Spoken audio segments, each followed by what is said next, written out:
All right, guys, welcome to the One Percenter podcast. I have my man, none other than Josh Snow in the house. What's up, Josh? Hey, what's going on, Sam? Thanks for having me on. Oh, bro, it's a pleasure, man. Thank you for taking the time. I know you're a busy person. I know you're a serial entrepreneur. You actually own a real business, and I know you're moving and shaking. So I appreciate you taking the time. No, listen, it's my pleasure. People know I'm always on the go, so this is as real as it gets. I'm in the car right now, being driven to my office. I'm going to knock out a couple meetings, and then I'm on a plane to Florida to speak in front of Ezra Firestone's group. He's a great guy, e-commerce guy. So I'll be on the road. I'll be in the air in a couple hours. So I'm always moving. Love it, man. Love it. So let's go back to the beginning, man. So I believe you grew up in Phoenix, Arizona.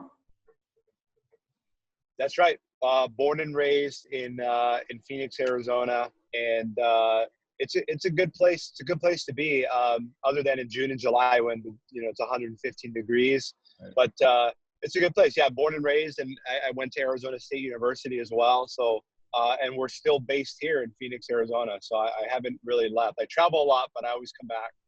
Got it. Got it. So tell me about the beginning days, man. I know you. I know a little bit about you. You know, you started building websites. You had an internet marketing. Can you explain a little more about the beginning days and how your entrepreneurial journey? I know you didn't want to be an entrepreneur. You didn't know nothing about an entrepreneur. That's something that just came to you. If you don't mind elaborating on that. Yeah, it comes down to, I was 12, 13 years old. I'm the youngest sibling in my family. My brothers and sisters, unfortunately weren't able to go to college and all that. So I'm the first in my family to, graduate college and everything. But I really what it came down to was I wanted to make enough money that, I would live a good life, that I could help my family out, and that I could help others. So I wanted to be a doctor. That's kind of what I was like, oh, I could make decent money, make enough to help my family out. I could help people, help the community. So I was like, okay, I think that's what I want to be. And, I kind of stumbled into entrepreneurship because I wanted to get a job and nobody would hire me, at 12, 13 years old. And I happened to be at the library, the public library at the time, and we didn't have a computer at home. So, I was surrounded by computers and books, and, I picked up a book called How to Design Websites for Dummies, or How to Make Websites for Dummies, and started reading that aisle. And I've always been fascinated by computers. I was never necessarily like the best at it, but, I was fascinated by it. And then I said, wow, this seems like realistic. I could make a website. Like, that's pretty cool. So I started making, programming, and I didn't even know what programming was. I was a high school, like jock. I played football and track and field, and I always been in sports since I was a kid. And of course, I was always into cars. And there's something about that. I think, especially for young men, putting that Lamborghini on poster on the wall and sitting there, you start to think.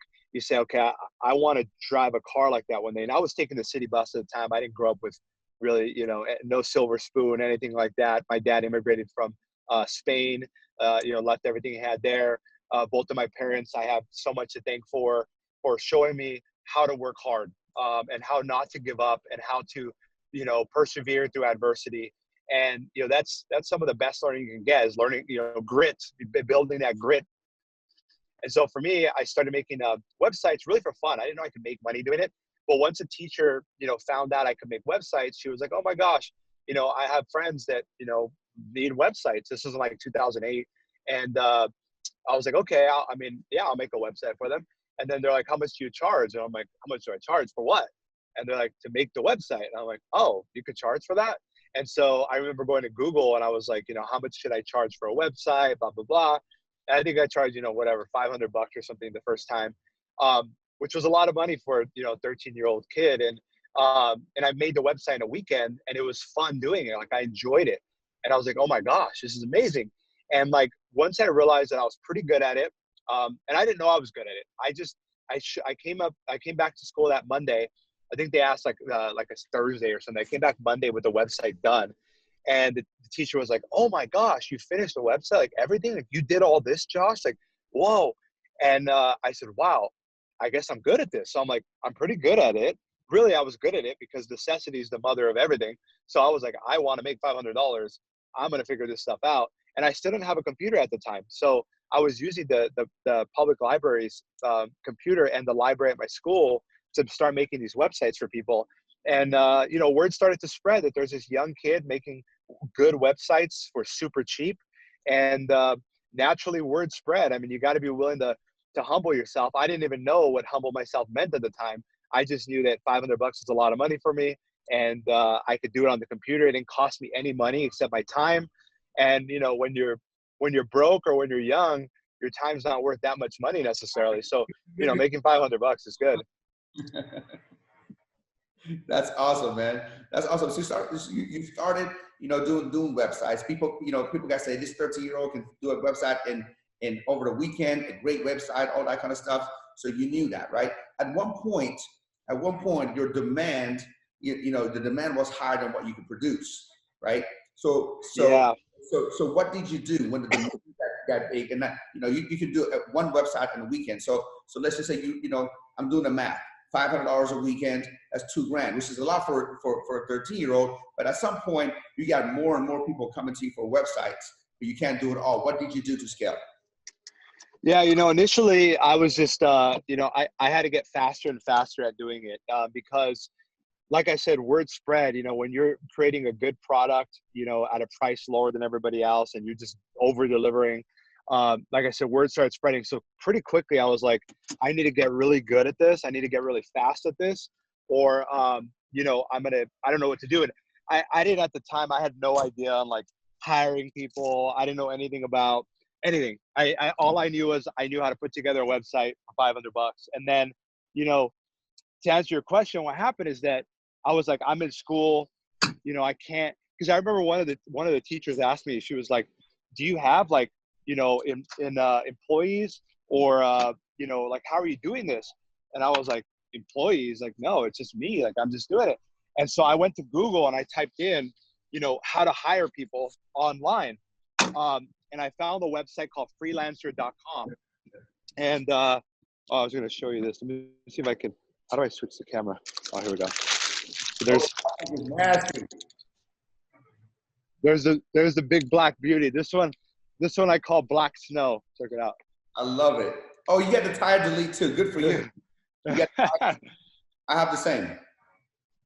So that's my baby. That's one of my babies there. I don't like when they have the tire in the back. I have the same. Here's mine. Look, this is me. There it is. Oh yeah, black on black too. Yeah, I love it. We have the same taste, man. Yeah, I didn't like the tire in the back either. I got rid of that thing. Yeah, so I Googled how to hire people online, and then I found freelancer.com, and so I could post like a job listing on there for free. And I was like, all right, I'm gonna post something, see what happens. And I posted the job listing, and I got a bunch of people to apply to it. And so people all over the place from Pakistan, Philippines, India, Russia, Ukraine. And I was like, oh my gosh, like all these people all over the world want to work for me. And I remember seeing the prices. It was like $3 an hour, $5 an hour, and I was like, oh my gosh. So I was like, okay, how does this work?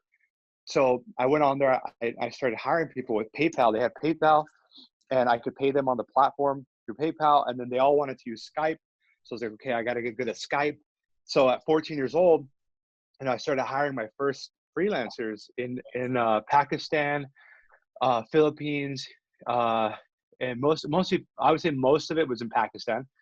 And so it worked well for me because while I was in school, they were building the websites for me. I could go in and like fix things, make them better. I could design them. And I started to learn how to hire for things that I wasn't good at.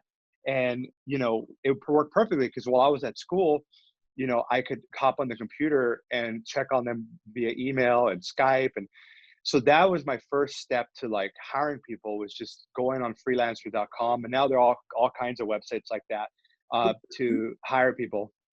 You were like 13 at this time? I was 14. I was a freshman in high school. That's old, man. 14. I was a baby. I was a baby. I didn't even know what I was doing, but I was, I was making. I remember I had made enough money uh, to uh, to go to Fry's Electronics to buy a computer, and I didn't have enough money to buy the monitor and the tower at the same time. So I bought the monitor, and then I came back like a week or two later, and I bought the tower. So then at home, I split the internet bill with my dad, and I flipped over the thing. I remember my dad was like, "Hey, I'll buy the monitor. I'll buy the rest of the tower because I think the tower is more expensive." I just remember like little by little by little, like the beginnings, and I flipped over my mom's wastebasket and used it as a mouse pad, and then I got two laundry baskets, put my monitor on top of it. And once I had internet at home and I had a computer at home, that's when I was no longer limited to the library. And that's when things started to really get crazy. That is crazy, man. At such a young age, you're already hired. You go to school, you have a bit successful business, you learn to program, make websites, and now you started learning the art of, hiring, delegation, and, kind of expansion and scaling, which is amazing. I saw one of your interviews, and this is so crazy. You made this very simple. You said business is simple. You buy cheap and you sell higher. Buy high. This is something that my 5-year-old I taught him. I'm like, I was my 5-year-old was saying that the other day on that. People are trying to make it so complicated. At one time, you discovered like AliExpress and Alibaba, and you said, you're getting, cables for like 30 cents and buying, some on Amazon for like $30. So where did that art of hustle came? The art of hustle, you were hustling at a young age, you were going after making money. Is it because, because, I've been studying you, is it because you wanted to drive a Lamborghini? You always wanted better things in life. And I know, on one of your interviews, you said that, in the beginning, it has to be about that. And I can't agree with you more. For me, it has to be about that. Then when you get there, you go, no, it's not about that. It's about fulfillment. It's about, serving. It's about giving. And I've traveled through the same journey where for me, it was about the mansion. It's about the cars, and things. Now, when I got here, I'm like, well, these are cool. Don't get me wrong. I love cars and this and that. But, now how can I serve other people? Now, how can I, do that? But without that benchmark from the beginning, you know what I mean?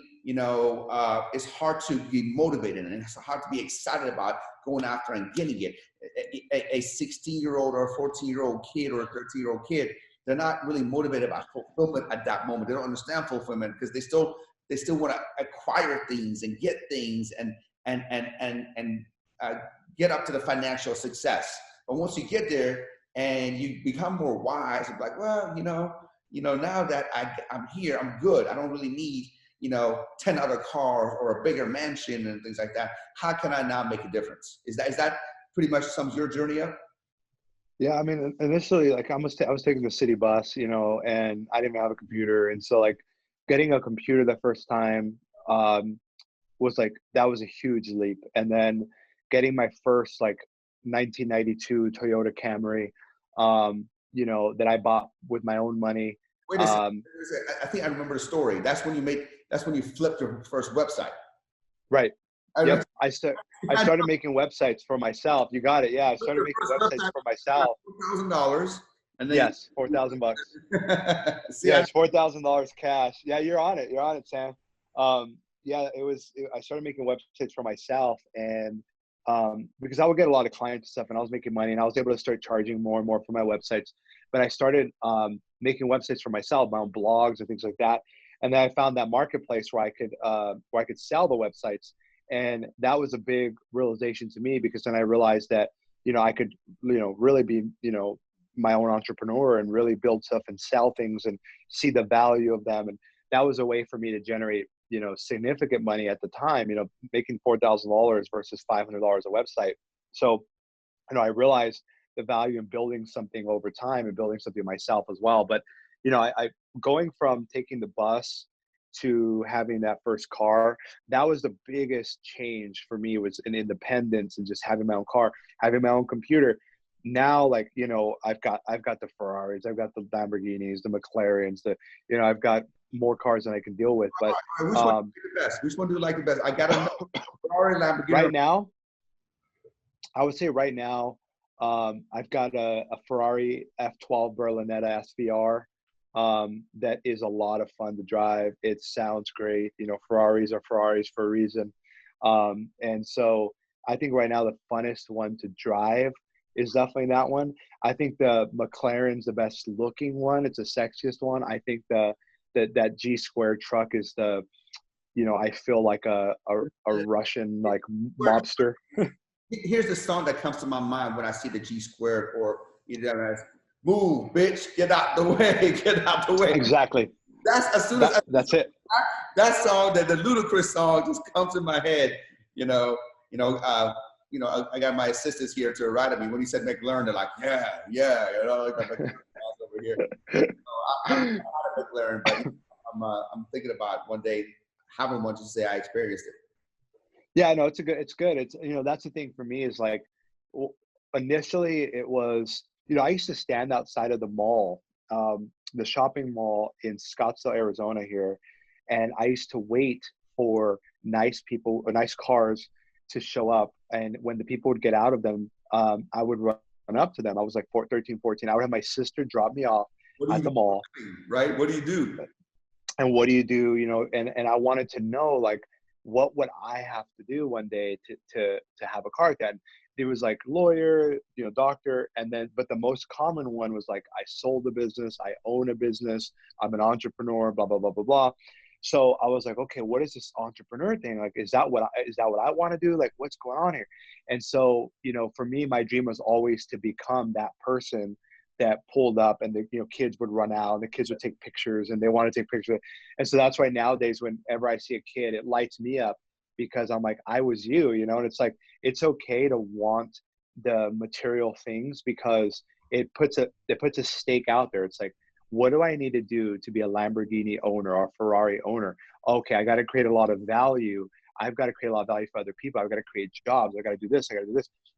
I love that idea of capitalism in America is that you can come from nothing, become something, and you need those milestones. What happens is that once you're going from my Ferrari to my Bentley, like I get from Bentley to Ferrari, I get there a little bit faster maybe, but it's like I'm still getting from point A to point B, you know, maybe in a different style, but you know, the change is not that significant.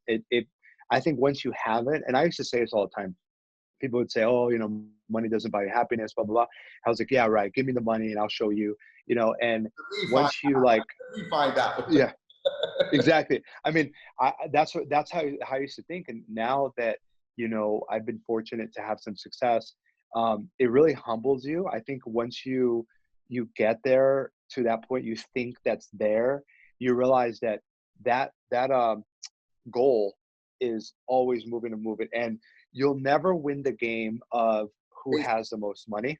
Yeah. You know, that game is self-defeating. And I think what I try to focus on is the pursuit itself. I love the pursuit of progress, of personal development, of impacting others. That's something that even Bill Gates can't reach. He can give away 50 billion and still not be able to solve all the issues.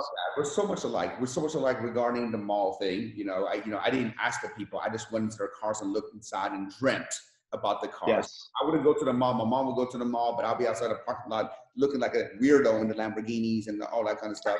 That kind of stuff. And to this day, when a kid comes up to me and they like to see the car, like I actually open up the car for them, let them sit in the car, and I just, yes.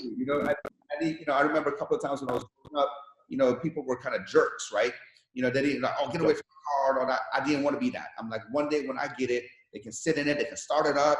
And if their mom or dad, lets me take them around the corner, I will do that, man. I will make it, permanent impression on that person, for the rest of their life, man.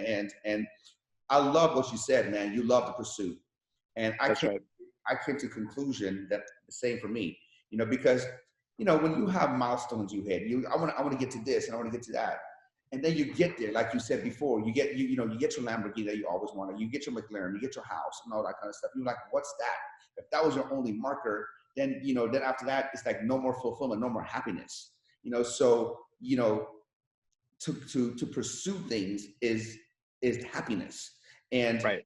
you know, like you said before, one of your interviews, you said that, you know, chase difficult, right? Yes. You know, chase difficult, right? Like you don't want to sit down here and do something that anybody can do, anything that's easy. You know, you want to conquer some stuff that other people haven't do or they don't want to do, or you want to be able to just prove to yourself that you can push yourself above and beyond what you thought or what other people think you can do. You know, so the pursuit is so much greater than the actual possessions. And that's wisdom, right? I mean, it's, you know, when I was 13, I started so young, you know, and you know, and doesn't mean that it was any easier or better or anything. You know, what the only thing that was maybe a little bit easier was the fact that I was so naive, I knew nothing. And sometimes that's the best advantage. That's what people tell me all the time. You know, I speak in front of maybe 100,000 people in person a year, and I get this question probably the most is, you know, they said, well, you know, I don't know what I want to do, or I don't know about, you know, e-commerce, or I don't know about whatever. And I said, that's the best thing. I said, you know, when I started all of my businesses, you know, this is 12, 13, 14 year overnight success story that you're seeing here. And one thing I always remind people is that, you know, a lot of people know my brand Snow and what we're doing there. And that's really my big purpose and passion business and brand, to really to trailblaze. It really, that is my how do I say it, my gift, or, you know, yeah, my gift to the entrepreneurship community and to entrepreneurs around the world is me taking this big bold bet against some of the biggest companies in the world to show that a little guy can carve out some market share in a space that, you know, is owned by 3 or 4 big companies. And it's me putting everything on the line. You know, I put millions of dollars of my own money, cash, into the business. And that's amazing. Yeah. You haven't taken any investors' money yet. You know, you're Right. self-funded. You know, you self-funded. You know, Snow. You put all your, you kind of burn the boats. You're like, I got to make this happen. You know, a lot of people where they mess up, they're, well, in case this doesn't work, I still got this, and then half-ass what they have, right? You know, you burn the boats, you burn the bridge. You're like, I can't go back. I'm going to put all, everything in here, man. I mean, you've been successful. You know, you had the SEO down. You started making, you started flipping. Then you got into internet marketing. You started doing affiliate marketing. You done all that. But then when you saw there was a need, there was the stripes, right? And there was a dental group. You saw, oh, but there's nothing in the middle. You found a solution to a problem, and then you went all in. And even though you were going against the, Crest and Colgate, Right. I mean, these are the giants of the industry. You knew that you had something that they didn't know. You put all your thing in it. You risk everything. Let's talk about risk taking.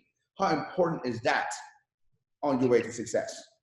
Every day I wake up, here's the thing, before I started Snow, I made my first $1 million at 17 years old. So, I've been doing this I just turned 27. So, I still feel like a baby. I still feel like I don't know anything, but, the scratches and bruises certainly show that I've been willing to put my face out there, my body out there, and you've got to be willing to do that. And, before starting Snow, and I always clear this up with like audiences and stuff, is, I pay myself $60,000 a year from Snow. That's it. It comes to about 40,000 after taxes. That is all the money I've ever taken out of Snow, is 40,000 a year that goes into my Bank of America account. That's it. I don't use it as a piggy bank. I don't buy my cars with it. I don't eat fancy dinners.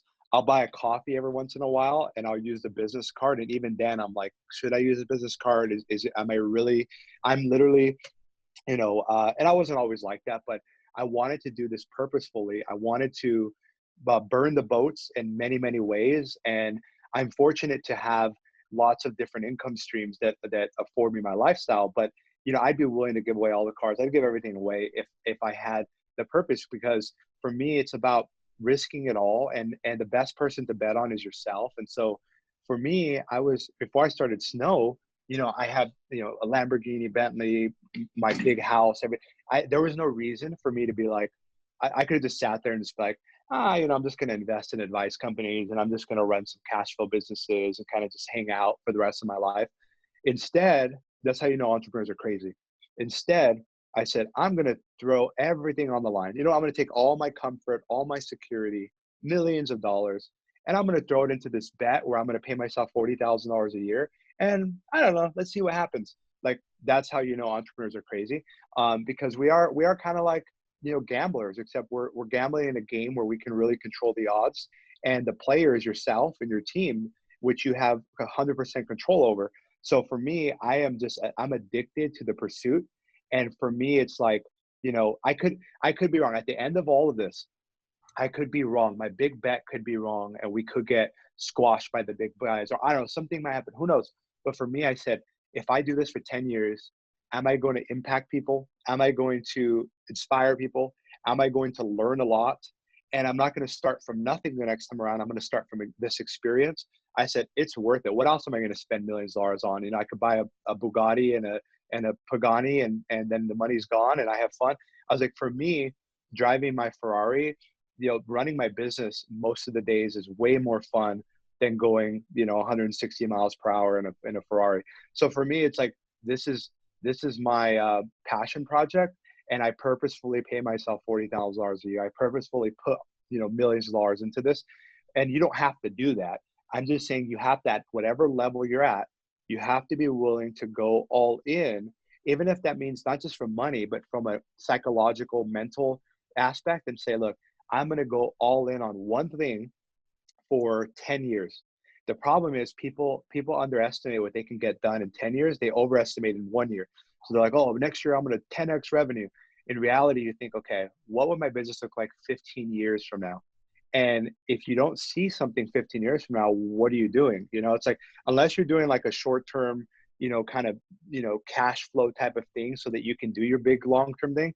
For me, it's like, how can I spend 50 years doing one thing? And it could be different businesses, but like, where do I focus? So for me, I went through, after selling one of my last companies, I went through a little bit of like a burnout, depression. I didn't know what it was, but I was like, why am I like feeling like this? Like, I have all these cars and everybody's like, Josh is the man, blah, blah. And I'm like, why do I feel so bad about myself? It's because I didn't have my vehicle, which was my purpose. And if you don't have that vehicle, it doesn't matter how many vehicles you have, Bugattis and Ferraris. If you don't have that purpose, you are not going to get there. And the people you look at, Elon Musk, Steve Jobs, rest in peace, Jeff Bezos, these guys are not doing it to make more money. They have more money than anyone in the world could ever think of spending in a million years.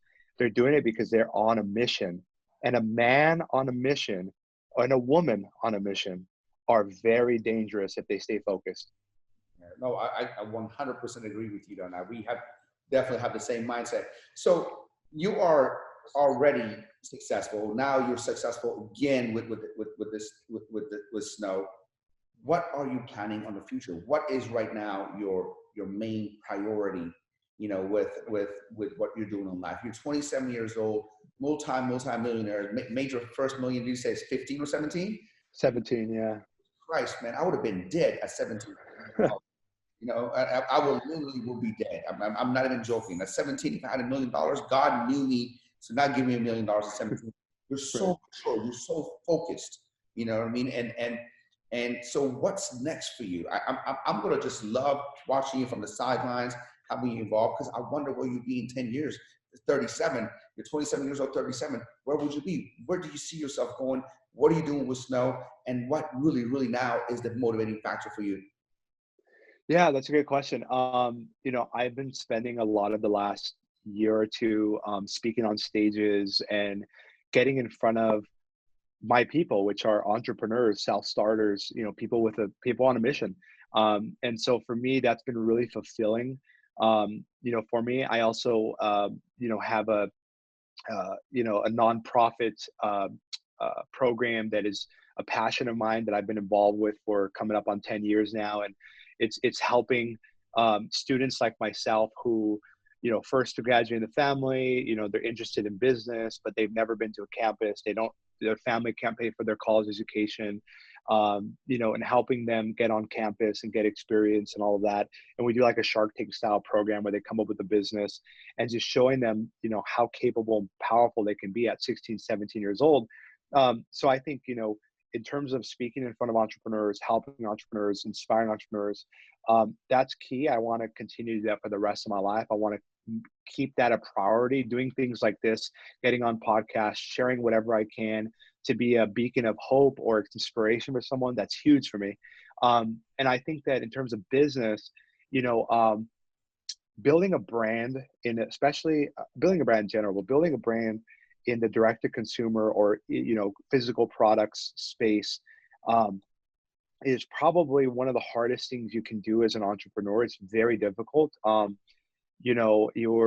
Everything's difficult, but, and I chase difficulty. So that's what I asked for. But, it is very, very difficult. So I think that once you get momentum going and you have something that you're passionate about, your shiny object syndrome pretty much dies as you grow, because you realize that you're always behind. And when you got a growing brand, I'm over here thinking, if I think of just one sector of my business, that's why it's important to be an expert generalist as an entrepreneur. If you want to earn the right to be a founder and a CEO, then you've got to earn the right to lead an incredible team.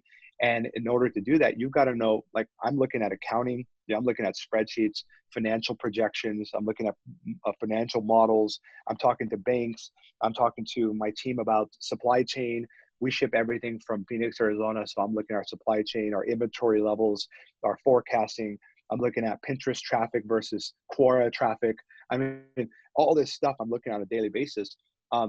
And so for me, I think that once I would like for us to have, 10 to 15 more products with Snow. We're really a confidence company. We're launching toothpaste, mouthwash, facial care as well, facial creams and all of that stuff. Really bringing science into beauty and oral care. I hope that we're, in millions of homes. We're fortunate to be in about 500,000 people's homes right now. I hope to be in maybe 10 million people's homes by then, helping deliver confidence to our customers. And I hope that, I'm proud, continue to be proud of the journey that we're making. And right now we're in the, first they laugh at you, then they fight you, then you win. We're in that fight stage right now. And so it's really where you've got to, you got to enjoy what you're doing. You don't have to, like, I was in a dentist, and, I'm not a teeth expert. What was that? Who's fighting you? A lot of things. So it's I would say the momentum of going uphill, it becomes a little bit more difficult. You kind of go over some smaller hills, and then as you start to scale Mount Everest, I call it Mother Nature of business. It's infrastructure. It's competitors, incumbents, who are starting to take you seriously and say, first they're like, teeth whitening company, they're small, little thing, whatever. And then they're like, wait, whoa. And then they're not going anywhere. And then, wait, okay, they just had one Kardashian talk about them. And they wait, they have that celebrity, oh wait, they're in this store, and this store. Then all of a sudden, you start to become a threat. And once you become a threat, then they just, the big guys, and it's not just my competitors, but I'm talking about everyone and anyone. I mean, what was that? Happened to us. I know exactly what you mean. It's like, it's just one of those things that you can fly under the radar from 0 to, $10 million. You can fly on the radar. No one's going to, bother you.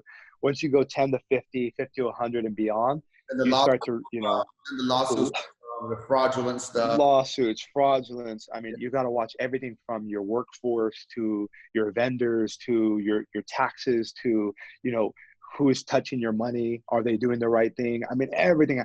So, the magnitude of issues are that much bigger. I'm sending $1 million wires out every week. So like, if I mess up there, if I 10% off, that's $100,000. So like, the magnitude of the problems is that much higher. So that's why I'm saying I always say it doesn't get easier, it gets only more difficult. The odds only get higher, but that means you got to be a better player if you want to play that game. But now we're in the fight stage. And I hope that, 10 years from now, we'll always be fighting, but past that fight stage where people we're a household name, people have kind of accepted us as, you know, who we're trying to be. And, you know, it's something that I can wear a snow hat, I can wear a snow jacket, and people are like, oh, I know that brand. I love those products, or my wife loves this product, or my brother uses that, or I feel so much confident. Thank you guys. Like, I hope that we had that kind of effect by then. And other than that, that's all I can ask for. Just keep growing, keep getting better. And I think that's what life and business is about, is every day, can you be a little bit better than you were yesterday?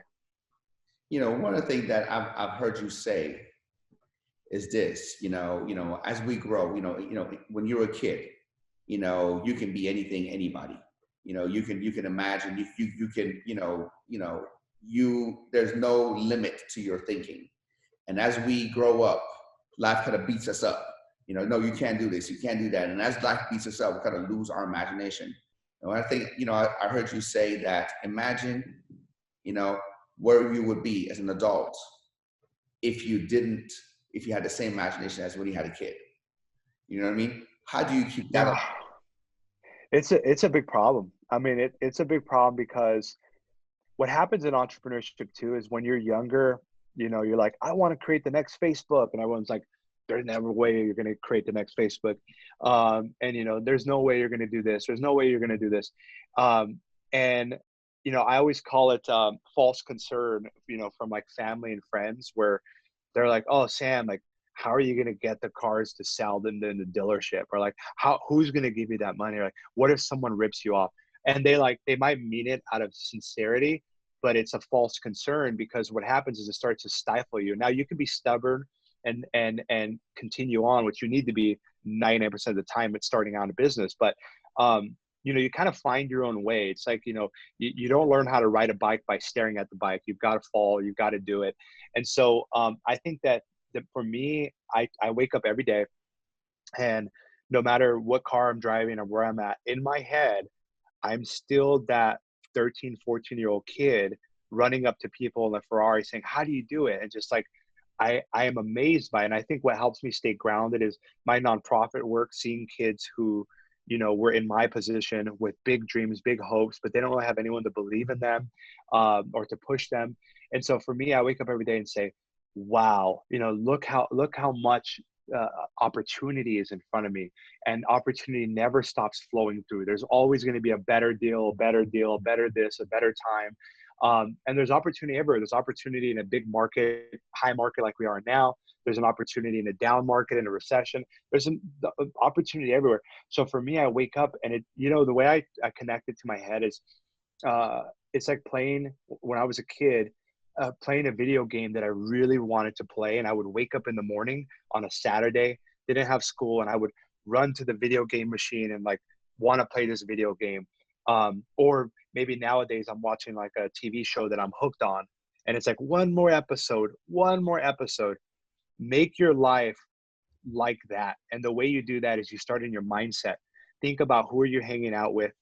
Who are you letting enter your brain? Who are you letting influence you? Who are you listening to? Are you listening to a bunch of random people who haven't done anything in their life?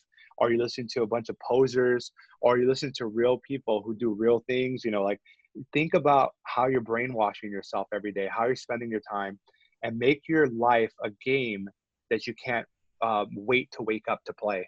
And I try to make my life that way. From, now I've got, the car, it's a weird thing, is sometimes what gets me up in the morning, especially when I get a new car, is like, I just can't wake up, and I can't wait to wake up in the morning and just fire up that exhaust and go get coffee or something and hop on a call. And just, it's little things like that. Now it takes a little bit more sometimes to get me excited, but sometimes I'll be like, oh, which car am I going to drive today? But initially it was, wow, I can create anything. And the best way to do that is to listen to interviews like this, listen to Sam's podcast, like go and hear these stories of what people are doing. And you'll realize, you're like, wow, like I can do this too. Well, Josh, man, you are a true inspiration, man. I mean, from a very young age, you started hustling. You started learning how to make money. You didn't even know that you could charge for websites. You were doing it. You were doing it because you loved it. You learned it. The reason you learned it is because you didn't have a computer at home. You were an athlete, but you didn't have a computer at home. You guys couldn't afford it. you went to the library, you picked up a, make websites for dummies. You learn websites, start doing them in a weekend, which is a great skill to have, right? And you start, and then you realize you can charge for it. The word got out that you can charge for websites. Everybody wanted to do. Then you learn how to hire, train, and scale and delegate.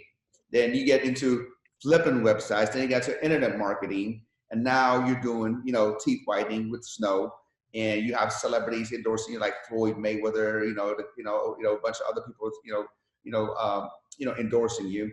And now at 27, you are mature enough to understand that you understand the bigger picture. You understand the pursuit. You understand the giving back. You understand, helping others come up.